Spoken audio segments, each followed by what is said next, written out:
کہیں بھی رہنا خیال رکھنا، وطن کی عزت سنبھال رکھنا، زباں پہ شکوہ نہ آئے کوئی، وفا کی عصمت بحال رکھنا۔ پاکستان میں آج یوم آزادی ملی جوش و جذبے کے ساتھ منایا جا رہا ہے۔ وفاقی دارالحکومت میں دن کا آغاز توپوں کی سلامی سے ہوا اور فضا نعرہ تکبیر سے گونج اٹھی۔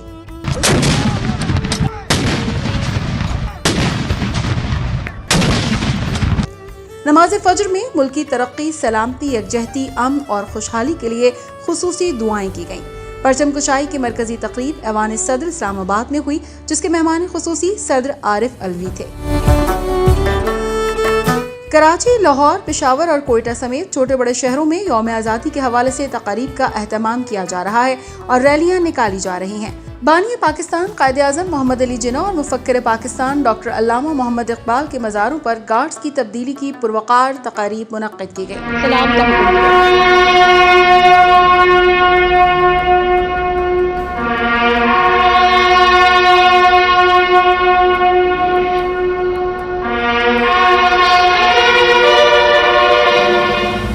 کراچی میں مزار قائد پر پاکستان کی نیول اکیڈمی کے کیڈٹس نے اعزازی گارڈز کے فرائض سنبھالے اور قائد اعظم کو سلام پیش کیا۔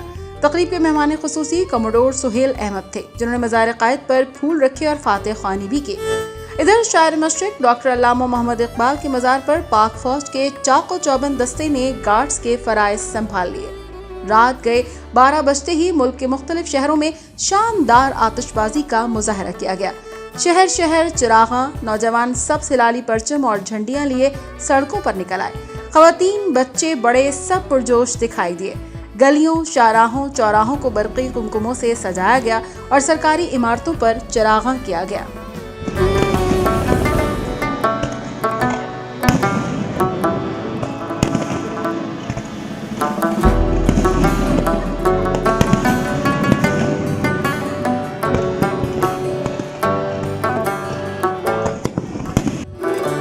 گوگل ڈوڈل بھی پاکستانی پرچم کے رنگ میں رنگ گیا۔ یوم آزادی کے موقع پر صدر پاکستان اور وزیر اعظم نے قوم کے نام خصوصی پیغامات جاری کیے۔